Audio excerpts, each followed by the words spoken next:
벌써 한 해의 반환점이라고 할 수 있는 6월에 접어들었습니다. 2020년의 전반기는 코로나19로 인해서 언제 지나갔는지도 모르게 지나가 버렸습니다. 참 아쉽죠. 하지만 이렇게 정신없이 하루하루를 지나가는 동안 우리를 향한 하나님의 계획은 한치도 오차가 없이 주의 뜻대로 진행되고 있다라는 사실을 믿으시기 바랍니다. 주님은 지금도 우리 가운데서 일하고 계시고, 지금도 예수만 교회 가운데 일하고 계시고, 세상과 민족들과 나라들 가운데 역사하고 계십니다. 그 하나님을 믿기에 우리는 오늘도 소망을 가지고 주님을 바라보고 예배하죠. 올해 우리 교회는 건강한 교회 행복한 성도라는 주제를 가지고 출발을 했습니다. 육신의 건강도 매우 중요합니다. 하지만 그거보다 더 중요한 것이 있다면 영적인 건강일 것입니다. 우리 예수만 교회가 정말로 몸도 건강하고 영적으로도 건강한 교회가 되었으면 좋겠다라는 간절한 마음이 있는데요. 어떻게 교회가 영적으로 건강한 교회가 되어질 수 있을까? 그래서 우리 교회의 롤 모델로 성경에서 건강한 교회들을 찾다가 우리는 초대 예루살렘 교회와 또 데살로니가 교회를 우리들의 모델로 그렇게 살펴보고 있습니다. 6월에도 이 데살로니가 교회의 모습들을 통해 우리가 추구해야 될 건강한 교회의 모습들을 발견하는 그런 시간이 되었으면 좋겠습니다. 바울이 데살로니가 교회에 보낸 편지 가운데 데살로니가 전서는 총 5장으로 이루어져 있습니다. 5장 가운데 1장부터 3장까지와 5장, 4장, 5장 이렇게 두 부분으로 내용이 구별이 되는데요. 3장까지의 내용은 주로 바울의 개인적인 사역과 관련된 내용들이 많습니다. 무슨 말이냐면 이 데살로니가 교회에 대해서 이 바울이 너무 감사하는 마음, 또 하나님을 찬양하는 마음을 숨기지 않고 기록하고 있다라는 거예요. 왜 그렇습니까? 데살로니가 교회는 작은 교회입니다. 그리고 어린 교회예요. 생긴 지가 얼마 되지 않은 교회임에도 불구하고 많은 환란이 그 교회에 임해서 신앙생활하기가 쉽지 않았습니다. 그럼에도 불구하고 그들은 받은 말씀을 굳건하게 잘 지키고 믿음 위에 서서 신앙생활을 잘 했다라는 거예요. 이것이 바울에게는 너무 큰 기쁨이 되었고 또 하나님께 감사의 제목, 찬송의 제목이 되었다는 것입니다. 그런데 후반부 4장과 5장에서는 분위기가 조금 달라집니다. 바울은 데살로니가 교회를 향해서 당부를, 그것도 굉장히 강한 권면을 하고 있는 것을 보게 돼요. 오늘 본문도 그러한 권면 가운데 한 부분인데요. 바울은 데살로니가 교회가 참 순수한 교회요, 건강한 교회라는 것을 알고 있었지만 칭찬만 한 것이 아니라 그 교회에 대해서 권면을 하고 있다라는 것이죠. 마치 부모가 자녀가 잘 하고 있음에도 불구하고 더 잘 되기를 바라는 마음으로 그렇게 권면하는 것과 비슷하다라고 말할 수 있습니다. 4장과 5장에 나타나는 바울의 권면은 어떤 내용입니까? 먼저 그리스도인의 거룩한 삶에 대한 교훈을 하고 있고요. 그리스도 안에서 죽은 자들에 대한 교훈을 하고 있습니다. 뿐만 아니라 주의 재림에 대한 교훈, 그리고 교회 생활에 대한 교훈, 마지막으로는 하나님이 원하시는 성도의 삶은 이래야 된다라는 교훈을 하고 있습니다. 지난 시간에 우리는 하나님께서 원하시는 거룩한 삶에 대한 교훈을 살펴보았습니다. 하나님의 뜻은 거룩함입니다. 그리스도인은 반드시 거룩하게 세상과 구별되어 살아야 합니다. 거룩함이 없이는 아무도 하나님을 기쁘시게 할 수 없다는 사실을 기억해야 합니다. 거룩함이 곧 기쁨이며 평강이며 능력이며 자유라는 사실을 기억해야 합니다. 특별히 음행을 피해야 합니다. 세상 사람들처럼 육체적 쾌락을 쫓아서는 안 됩니다. 술, 담배, 마약, 쾌락, 도박 등 이 세상 사람들이 추구하는 즐거움을 따라가서는 안 된다는 것입니다. 그래야 예배가 회복될 수 있습니다. 그래야만 하나님과의 관계가 친밀해질 수 있습니다. 그래야 하나님을 기쁘시게 하는 성도가 될 수 있다는 거죠. 거룩함은 성도에게 있어서는 가장 큰 힘이며 교회가 교회되도록 하는 원동력이 된다라는 것을 우리는 꼭 기억해야 할 것입니다. 그리고 그 교훈에 이어서 주신 말씀이 오늘 본문인데요. 두 가지 교훈을 덧붙이고 있습니다. 하나는 형제를 사랑할 것에 대한 권면이고 또 하나는 손으로 수고하며 일할 것에 대한 권면입니다. 오늘 이 말씀을 묵상을 하면서 사랑하는 것 그리고 수고하여 일하는 것 이 두 가지를 우리에게 주신 메시지로 붙잡고 이것을 우리가 기억하며 한 주를 살았으면 좋겠습니다. 잘 기억하기 위해서 요약을 하기를 사랑으로 수고하라 라고 제목을 붙였습니다. 여러분 말씀을 듣고 나서 다른 것은 다 잊어버려도 사랑하는 것과 수고하는 것 이 두 가지는 기억하게 하기 위해 말씀의 제목을 사랑으로 수고하라 라고 붙인 것입니다. 이 말씀을 제목만이라도 꼭 기억하고 사랑하는 삶 그리고 손으로 일하며 수고하는 삶을 살아갈 수 있기를 축복합니다. 먼저 9절에서는 형제 사랑에 관하여는 너희에게 쓸 것이 없음은 너희들 자신이 하나님의 가르침을 받아 서로 사랑함이라 라고 말씀합니다. 초대교회 성도들의 삶을 좀 요약을 해보자면 두 가지 단어로 요약이 가능합니다. 개인적으로는 하나님의 말씀을 따라 살려고 애를 쓰는 성결한 삶, 거룩한 삶입니다. 또 함께 모여서는 주 안에서 서로를 사랑하는 삶을 살았어요. 그래서 초대교회 예수를 믿는 사람의 특징, 예수를 믿는 사람의 정체성은 다른 사람이 볼 때 저들은 우리와는 다른 거룩한 사람이다. 또 서로를 사랑하는 사람들이다 라는 정체성이 있었다는 것입니다. 요한일서 4장 10절에 보면 사랑은 여기 있으니 우리가 하나님을 사랑하는 것이 아니요 하나님이 우리를 사랑하사 우리 죄를 속하기 위하여 화목제물로 그의 아들을 보내셨습니다. 사랑하는 자들아 하나님이 이같이 우리를 사랑하셨은즉 우리도 서로 사랑하는 것이 마땅하도다. 사랑은 그리스도인의 정체성이라는 거예요. 사랑은 그리스도인에게 있어서 생명 같은 거예요. 왜? 하나님이 우리를 사랑하셨기 때문이다.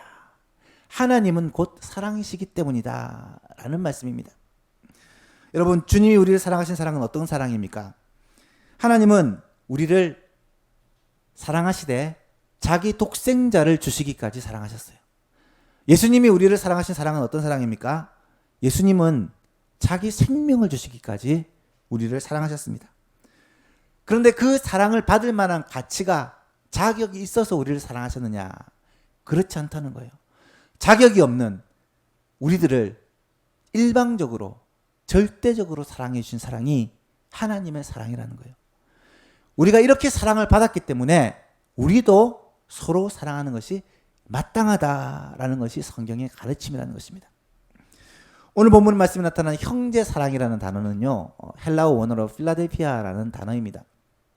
이 필라델피아는 성경 외에도 이 헬라의 문헌에 자주 쓰이는 단어인데요. 이 뜻이 대부분의 경우 형제 사랑, 말 그대로 가족 안에서 형제 자매 간의 사랑을 얘기할 때 이 필라델피아를 사용합니다. 그런데 성경에서는 이 필라델피아를 사용할 때 한 번도 예외가 없이 바로 신앙 공동체 교회 안에서 성도들 간의 사랑을 얘기할 때 이 필라델피아를 사용하고 있다는 것입니다. 바울은 지금 데살로니가 교회 성도들에게 성도들끼리 주의 가족된 성도들끼리 서로 사랑해라 라고 말씀하고 있는 거예요. 여러분 성도들끼리 서로 사랑해야 된다. 그런데 이 형제 사랑에 대해서는 너희에게 말할 필요가 없는 것은 너희가 이미 하나님의 가르침을 받아 서로 사랑하고 있기 때문이다 라고 말하는 거예요. 이 말씀을 한번 잘 생각해 보세요. 이 데살로니가 교회 성도들은 서로서로를 이미 사랑하고 있는 거예요. 이 형제 사랑을 너무나도 잘 실천하고 있다라는 말입니다. 여러분 하나님의 가르침을 받아 사랑한다. 하나님의 가르침을 받았다라는 표현이요. 성경에서 유일하게 여기서 나온다고 합니다. 하나님의 가르침을 받았다는 말은 하나님이 데살로니가 교회 성도들에게 어떻게 가르쳐 주셨겠습니까? 말씀을 통해서, 또 그 말씀을 통해서 가르친 내용을 성령이 감동해 주심으로 깨닫고 받아들이게 하고 이것을 순종하게 했다는 거예요. 하나님의 말씀을 듣고 그 말씀을 깨달아 알고 또 그 말씀을 순종했다라는 거예요. 그렇게 이 데살로니가 교회 성도들은 형제 사랑을 실천하고 있었다는 것입니다. 10절에 보니까 더 나아가 너희가 온 마게도냐와 마게도냐의 모든 형제에 대하여 과연 이것을 행하도다. 온 마게도냐는 이 데살로니가가 속한 지역, 넓은 지역을 말하는데 그 마게도냐 모든 형제에 대하여 과연 이것을 행하고 있다. 여러분 정말 대단한 칭찬입니다. 이 데살로니가 교회의 사랑은요, 형제 사랑은요, 그 범위와 그 정도에 있어서 대단하다는 거예요. 모든 지역에 광범위하게 소문이 날 정도로 그들의 형제 사랑은 참 모범적이다라는 말입니다. 그래서 바울은 이것을 칭찬하고 격려하면서요, 그것에 그치지 않고 뭐라고 하느냐. 형제들아 권하노니 더욱 그렇게 행하고. 바울은 이미 그들에게 사랑의 이 행위가 습관화되어 있고 몸에 배어 있다는 것을 알고 있었지만 그것에 만족하지 말고 그것에 그치지 말고 더욱 그렇게 행하라 라고 권면하고 있다는 거예요. 사랑하는 여러분, 형제 사랑은요, 더 사랑해야 돼요. 더 힘써야 되는 일이라는 것입니다. 물론 우리 예수만교회는 성도 간의 사랑을 잘 실천하고 있습니다. 그러나 더 형제를 사랑하고 위에서 기도해주고 서로를 돌보고 관심을 갖는 이 사랑을 계속해서 더 하라라고 성경은 권면하고 있다는 거예요. 여러분, 우리가 어떻게 서로를 사랑할 수 있을까? 사랑의 사도인 요한은 형제 사랑에 대해서 이렇게 말씀을 합니다. 요한 1서 4장에 보니까 우리가 사랑함은 그가 먼저, 하나님께서 먼저 우리를 사랑하셨습니다. 누구든지 하나님을 사랑하노라 하고 그 형제를 미워하면 이는 거짓말하는 자니 보는 바 그 형제를 사랑하지 아니하는 자가 보지 못하는 바 하나님을 사랑할 수 없느니라 라고 말씀하세요. 여러분, 우리는 하나님으로부터 사랑의 빚을 진 자예요. 하나님으로부터 사랑을 받은 자들입니다. 그렇기 때문에 우리도 다른 사람을 사랑해야 할 의무가 있는 거예요. 빚이기 때문에. 사도 바울은 항상 말하기를 나는 빚진 자다. 사랑의 빚을 진 자다. 복음의 빚을 진 자다. 그 빚진 자의 마음으로 평생을 살았다는 거예요. 이 사랑을, 받은 사랑을 나눠주기 위해 살았다는 거예요. 목숨을 걸고 생명을 걸고 복음을 전했던 이유도 내가 받은 사랑, 받은 은혜를 갚기 위해, 다른 사람을 사랑하기 위해 그렇게 자신의 생명을 걸고 복음을 전했다는 것입니다. 근데 여러분, 이 사랑한다는 것이 생각보다 쉽지 않아요. 사랑한다는 그런 마음은 있죠. 사랑해야지. 모두를 사랑해야지. 그런데 그렇게 사랑한다는 것이 실제로 행동으로 옮기는 것이 쉽지가 않다는 거예요. 왜 그런가? 많은 사람들은 이 사랑에 대해서 감정이라고 생각을 해요. 사랑은 감정이다. 사랑하는 마음이 우리 가운데 생기는 것이다.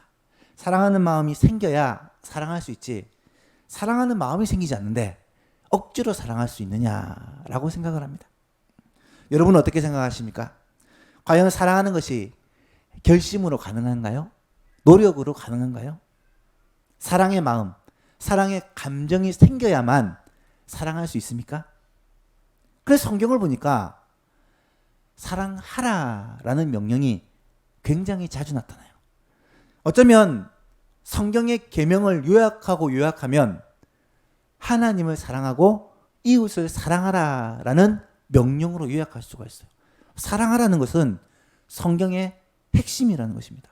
여러분, 사랑이 감정이라면 사랑하는 마음이 생기지 않는데 어떻게 사랑할 수 있습니까? 성경은 분명히 사랑하라, 사랑해라 라고 명령하고 있잖아요. 많은 사람들은 이 사랑도 감정이라고 생각하는 것과 마찬가지로 미움도 감정이라고 생각하는 거예요. 다른 사람을 미워하는 것, 싫어하는 것, 원망하는 것, 이것도요, 내 마음에 그런 감정이 들기 때문에 어쩔 수 없다는 거예요. 저 사람이 싫어요, 미워요. 왜 미워할까? 왜 미울까? 이유를 생각해 보니까 별 이유가 없어요. 그냥 싫은 거예요. 그냥 미운 거예요.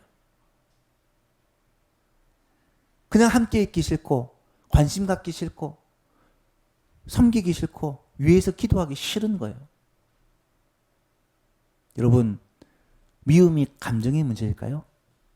사랑이 감정의 문제일까요? 만약에 이것이 감정의 문제라고 한다면 이 감정이 우리를 속이는 사단의 전략은 아닐까요? 성경은요, 사랑을 단지 감정의 문제라고 말하지 않아요. 미움을 단지 감정의 문제라고 말하고 있지 않습니다. 사랑은 우리가 힘써 순종해야 될 하나님의 계명이라는 거예요. 사랑은 성도에게 있어서 성도의 본질이요 정체성이라고 말할 수 있는 최고의 계명이라는 것입니다. 한번 잘 생각해 보십시오. 요즘 이 시대가 얼마나 사랑이 메마른 시대입니까? 세상을 돌아가는 것을 보면 참 안타까울 때가 많이 있습니다. 안 그래도 힘든데 코로나19로 말미암아 모든 것이 더 힘들어졌습니다. 살아가는 삶이 답답하고 힘들고, 먹고 사는 것이 너무너무 힘들고, 사람들을 만나는 것이 너무 힘들고, 일상생활을 하는 것이 힘이 듭니다. 그러다 보니까 이런 스트레스와 이런 불만들이 어디를 향합니까? 다른 사람을 향해요. 남에 대한 원망과 불평으로 터지게 됩니다. 요즘은 뉴스를 볼 때마다 걱정이 돼요. 오늘은 또 무슨 일이 터져서 온 국민을 분노하게 할까? 오늘은 누가 타겟이 돼서 온 국민들의 욕과 저주를 받게 될까?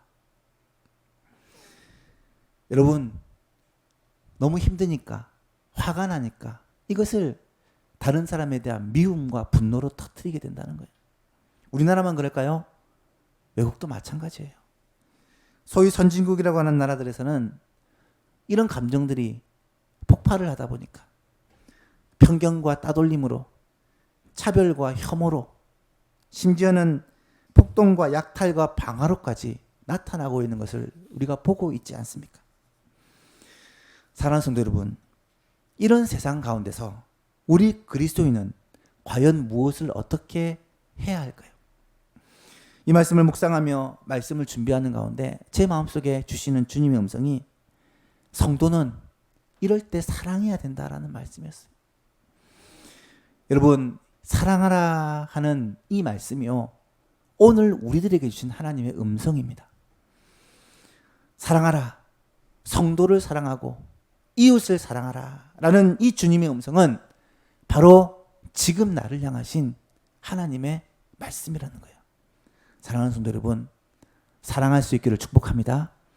먼저 가까이부터 사랑하는 가족들, 이웃들, 성도들, 가까운 사람들을 사랑할 수 있길 바랍니다. 힘드니까 조그만한 일에도 예민해지고요, 조그만한 일에도 화를 내고요, 조그만한 일에도 짜증이 나요. 하지만 우리는 사랑하는 사람들이에요. 사랑해야 하는 사람들입니다. 감정의 문제가 아니라 의지의 문제요, 하나님의 계명의 문제입니다. 사랑하는 여러분, 예수님은요, 원수까지도 사랑하셨어요. 예수님은 우리를 향해서 내 원수를 사랑하라고 명령하셨어요.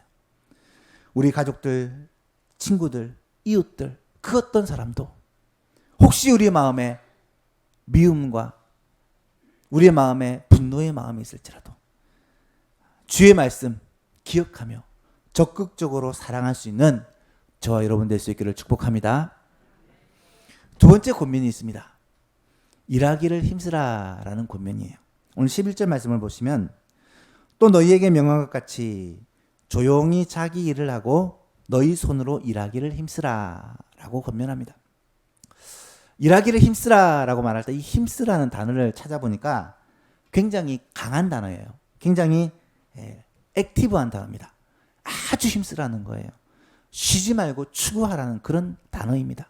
일하기를 아주 힘쓰라는 것입니다. 여러분, 사도는 왜 데살로니가 교회 성도들을 향해서 조용히 자기 일을 하라라고 했을까? 아마도 이 데살로니가 교회는 다음 주에 살펴보겠지만 주의 재림에 대해서 오해를 한 나머지 주님이 곧 오실 것이다. 이제는 우리가 일상생활을 하는 것은 별 의미가 없다. 주님의 재림을 기다리고 주님을 고대하며 살아야 된다라고 말하면서 생활을 다 놓아버리고 일하기를 그치고 교회를 소란하게 만드는 사람들이 있었던 것 같아요. 그렇게 하지 말라는 것입니다. 조용히 자기 일을 하라는 거예요. 주님 오실 날을 대비하는 것은 막 설치는 것이 아니라 조용히 내가 맡긴 일에 조용히 열심히 감당하는 것이다 라는 말씀이에요.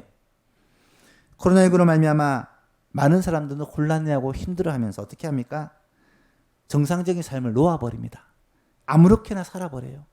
젊은이들은 그냥 내 마음대로 살려고 합니다.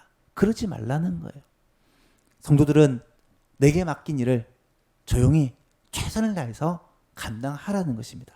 이것이 하나님의 뜻이라는 말이에요. 또 너희 손으로 일하기를 힘쓰라라는 이 말씀을 자세히 생각해 보면 손으로 일하는 것은 육체적 노동을 의미하는 거예요. 당시 헬라 문화 속에서는요, 육체적 노동을 경시하는 문화가 있습니다.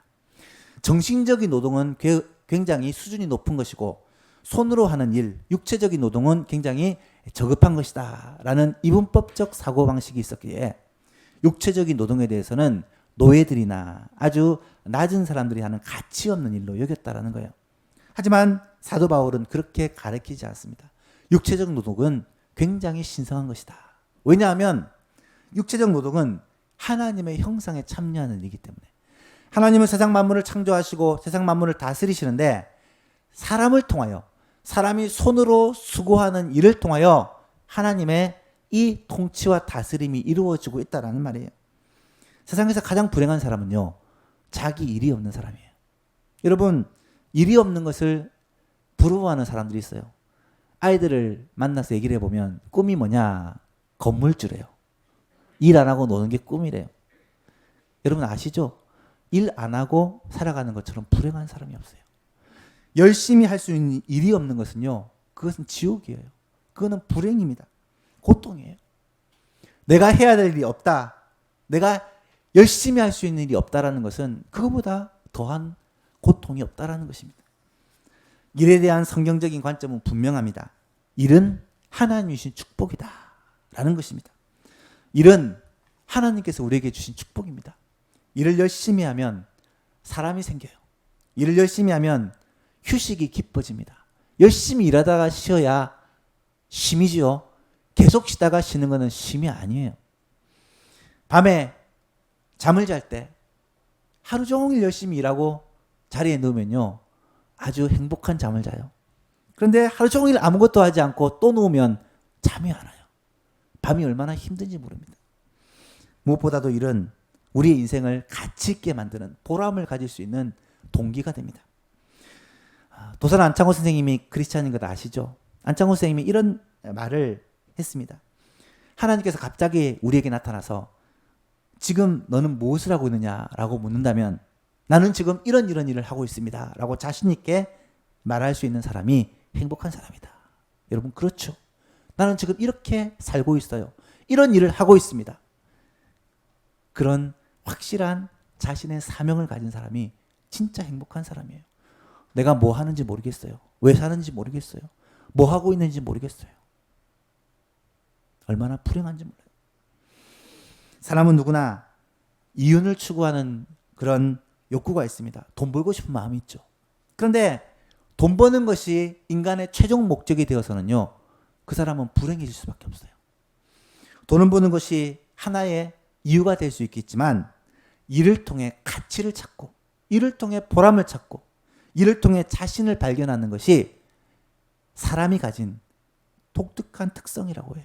그래서 열심히 일하면서 보람을 느끼는 거예요. 기쁨을 느끼는 거예요. 프랑스의 유명한 조각가 로댕이라는 사람이 이런 말을 했습니다. 모든 사람들은 자기 일에 대해서는 예술가가 되어야 된다. 예술가니까 이런 말을 했겠죠. 무슨 말입니까? 현대인에게서 가장 결핍된 것이 있다면 자기 하는 일에 대한 애정이래요. 이 일을 하면서 먹고 살기 위해 어쩔 수 없이 하는 일이다. 가족들을 먹여 살리기 위해 싫지만 귀찮지만 일해야 된다. 이런 마음을 가지고 일하기 때문에 일에 열매도 없고 효과도 없고 즐거움도 없는 거예요. 우리에게 맡겨진 일을 감당할 때 정말로 이것이 나의 예술작품이요, 이것이 나에게 맡긴 하나님의 사명이다라고 여기고 일하면 일에 즐거움이 있고 기쁨이 있다는 거예요. 그래서 슈바이처 박사가 이런 말을 하죠. 사람이 일하는 것은 하나님께서 나를 불러서 나에게 맡긴 하나님의 심부름을 하는 것이다. 무슨 말인지 아시겠죠? 우리가 맡은 일은, 우리가 하는 일은 아무 일도 아닌 것이 아니라 하나님께서 내게 맡기신, 내게 부탁하신 심부름, 하나님께서 내게 맡기신 하나님의 일이라는 거예요. 그래서 무슨 일을 하든지 아무렇게나 대충 하는 것이 아니라 그 일을 최선을 다해 지혜와 능력을 다 하여서 열심히 하는 것, 이것이 일을 하는 우리의 자세가 되어야 된다는 거예요. 같은 일을 해도요, 어떤 사람은 먹고 살기 위해, 먹여 살리기 위해 어쩔 수 없이 일을 하는 사람이 있어요. 그런 사람은 일하는 것이 고통이에요. 일하는 것이 정말 싫은 거예요. 그런데 어떤 사람은 같은 일을 하면서도 기쁘고 즐겁게 일합니다. 왜요? 이 일이 하나님께 내게 맡기신 일이요, 사명감을 가지고 자부심을 가지고 하나님의 영광을 위해, 주의 복음을 위해 일하기 때문이에요. 이런 목적과 사명을 가지면 우리가 하는 일들이 즐겁고 기쁜 일이 될 수 있다는 것입니다.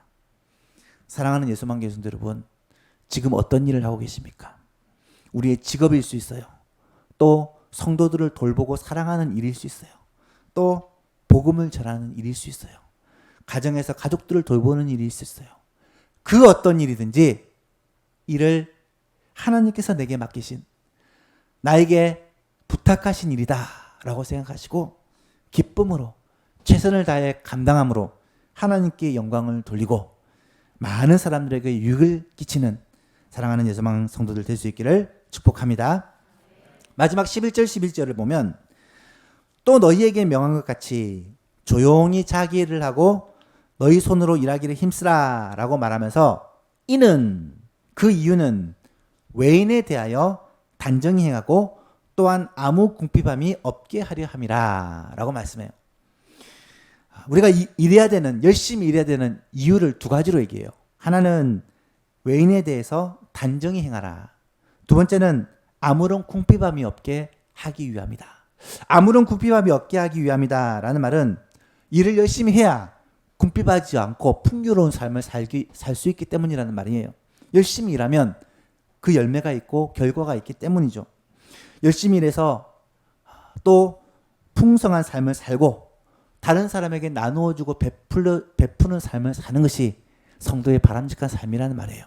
이게 첫 번째 이유고, 또 하나 이유가 뭐냐면 외인에 대해 단정히 행하는 것. 어쩌면 이것이 더 중요한 이유라는 거예요. 열심히 일해야 되는 이유는 외인에 대해 단정히 행하는 것이에요. 여기서 외인은 하나님을 알지 못하는 불신자를 말해요. 세상 사람들을 말합니다. 단정히 행하다라는 유스케 모노스라는 단어를 찾아보니까 존경받는 삶, 질서와 규모를 가진 삶이래요. 믿지 않는 사람들에게도 우리의 삶이 인정받고 존경받을 만한 그런 삶을 살아야 된다는 거예요. 왜 그렇습니까? 열심히 일하고 성실하게 일하고 최선을 다해 일하면서 다른 사람을 배려하고 돌봄으로 말미암아 세상 가운데 인정받고 존경받는 빛이 되고 소금이 되는 삶을 살아야 된다는 거예요. 왜요? 복음 전하기 위해서예요. 영혼 살리기 위해서입니다. 믿는 사람 가운데서도 이런 삶을 살아야지만 믿지 않는 사람들에게도 선한 영향력을 끼쳐 그들을 구원하기 위해 성도가 그런 삶을 살아야 한다는 것입니다.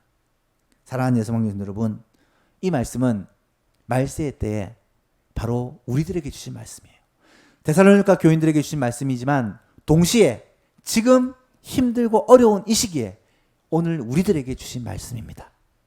이 말씀을 우리가 마음에 새기고 한 주 동안 말씀대로 살아가는 여러분 될 수 있기를 축복합니다. 두 가지 말씀을 하셨어요. 하나는 형제를 사랑하라. 서로를 사랑하라. 두 번째는 손으로 수고하며 열심히 일하라.